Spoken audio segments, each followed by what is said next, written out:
All right, we're going to talk about Xanadu Blood Cad Bane ship, and we're also going to talk about the Zam Wesell rework. We're just going to go over the Zam Wesell rework first, and then we're going to look at Cad Bane ship, and then we're going to go into battle with that ship, because I think that ship is very good. Zam Wesell rework is good. I'll take it.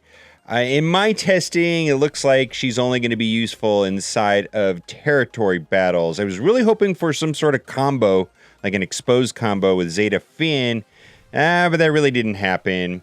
Detonating shot is exactly the same. The thing about Zam that's fun is that if she hits a thermal detonator, it explodes, and then she basically gets 100% turn meter, because if you're running it with bounty hunters, you know, it's going to be a team of all scoundrels, and I think that's great. And thermal detonators changed with this patch. Now they're going to get the lock icon. So they're going to be like plague. They can't be dispelled or cleansed. So they're just going to be there until they explode. She gets turn meter when she targets them. So she kind of has like a Darth Maul ability where she can go boom, boom, boom, boom, boom, hit every character with thermal detonators and just keep going. And I think that's a lot of fun, actually. But taunt and things like that mess it up. See what sticks. This is the same except for Zam game speed up for 3 turns. I think before it was like 70%. And then we've got Electro Goggles. This is a little bit better. Invasion down on all enemies for 4 turns. That's the same as before. And it says add a thermal detonator to all enemies that already have a thermal detonator. That's pretty cool. She recovers 10% protection for each enemy with a thermal detonator. And before there was like a % chance to gain 50% turn meter. Now she just gets 50% turn meter. Can't be evaded. Now we're going to go to her unique, and then we'll go to her leadership ability and contract and payout. Shapeshifter is her unique, and before it was kind of wonky. I kind of like this better. Basically, she just gets boost if she's paired up with scoundrels. Kind of reminds me of Kira's leadership ability. Attackers give her offense, tanks give her max protection, and support gives her max health. Now, her leadership ability, I'm a little bit conflicted about. I do like it, but I don't like the payout. Bounty Hunter allies gain 25% potency, and recover 4% health and protection whenever an enemy is dealt damage by a thermal detonator. And that sounds good in territory battles. It says, when a Bounty Hunter ally uses a special ability, cool, they inflict a thermal detonator on the selected target for 2 turns, which can't be evaded. And her contract is pretty easy to get to go off. Inflict 20 bombs on enemies. So if you use Dengar and Greedo, I imagine that's going to go off pretty quickly. But the payout is kind of terrible. Or the leadership reward. Ugh, yuck. All bounty hunters inflict thermal detonators on all enemies whenever they die. Oh, man. Unless there's some sort of zombie mechanic where they continuously revive, I don't see this being useful.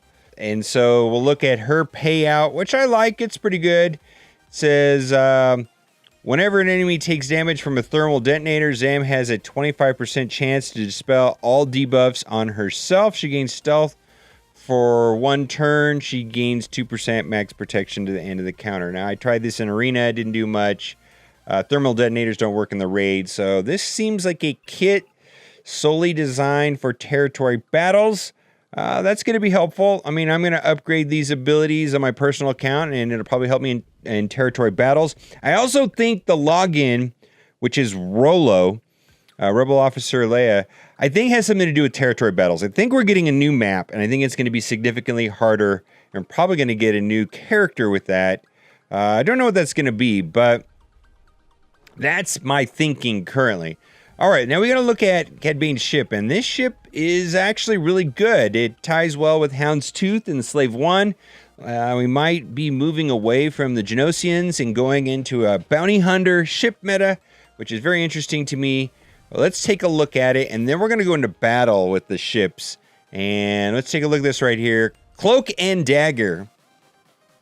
Xanadu gains stealth for 1 turn at the start of the encounter and whenever another scoundrel ally suffers a critical hit. So that's going to be Slave 1 or Hounds Tooth, boss ship. Bounty Hunter allies deal bonus damage equal to 10% of the target's max health when damaging breached enemies. Woof. When Xanadu Blood is active, breached enemies have minus 25% offense. And we're going to relook at Bosk's kit because breached seems to have kind of like a target lock ability where if you can get breach on everything, and then if Xanadu Blood's in battle and Hounds Tooth's in battle, then all these negative effects start happening to breached enemies while they're in play. Right here, I like this ability here. Deal physical damage to target enemy. This is just his basic attack. With a 65% chance to attack again. Inflict breach for 2 turns, and that is so important for Hounds Tooth. And then this is his special ability. Deal physical damage to all enemies and inflict target lock on the weakest enemy for 2 turns. Then call target ally to assist. Boy, Vader's tie advance seems like the logical choice. Reinforcement. Inflict breach on target enemy for 2 turns, which can't be evaded or resisted. Additionally, inflict defense down on all enemies for 2 turns, which can't be evaded. Grant all scoundrel allies retribution for 2 turns. Very good. Now we're just going to quickly look at Bosk's Hounds Tooth, which is an amazing ship. Really, really is good. When Hounds Tooth loses taunt, it gains taunt for 1 turn if an enemy is breached. So that means he's going to be taunting all the time, because there's going to be more than one way of getting breached now. Hounds Tooth is active. Breached enemies have minus 25% evasion. Okay, we're going to go into battle.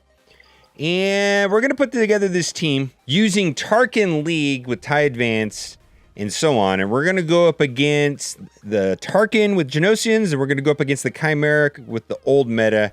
And what I'm going to do in this video right here is we're going to use Tarkin, Hounds 2, tie advanced, and then in reinforcements, we're going to have Slave 1, Cassian's, Plo Koon, and Sunfac. And I'm just going to put this on autoplay and see what happens. Actually know what happens. Pretty good. Auto battle. It's going to change everything, basically, as far as ships. And I know a lot of people are not really into ships, but basically, just being able to get breached out there, and as long as the enemy has breached, Hound's Tooth is not going to lose that taunt, and Hound's Tooth is going to be gaining back protection and health and all kinds of silliness, and it's very good. It's very, very good. Almost disturbing how good this is right here. Oh my goodness. We're just blasting through it, and we don't even have to worry about doing the correct kill order on the Genosians, which is Sunfac, Soldier, Spy, in that order, because we can do this on autoplay. And then after this, we will go up against the Chimera with the old meta, so that's going to be like a target lock team with Biggs and so on and so on. All right, let's go to the next battle. So we won that on autoplay. Not a problem. Next one right here. Same thing. Believe it or not, this is actually a little bit more challenging for some reason. But Hound's Tooth just got a lot better by bringing in the Xanadu Blood. We're going to put this on autoplay and just watch it do its thing. The taunt is just going to stay there the whole time. And even if they blast through a Hound's Tooth, Slave 1 and tie advanced is just going to be there to pick them off while they're wasting their time, basically, going after Bosk's ship. Yeah, boy. Seems like it's just going really fast. What do you guys think? I know a lot of people are not really into ships. I can't say that I am. My thing with ships is I typically don't like upgrading the underlying characters like the Genosians. It just drives me crazy that I'm going to have to upgrade like Spy and Sunfac. I don't like it. I don't like upgrading characters that I don't like. And that's just me. And I'm hoping to stream here in the next day or two. Maybe there's some really cool combos with Zam. All my testing with Zam was that she was kind of uneventful. Good in territory battles only is what it looks like so far. All right, guys. Thanks for watching. Keep on gaming.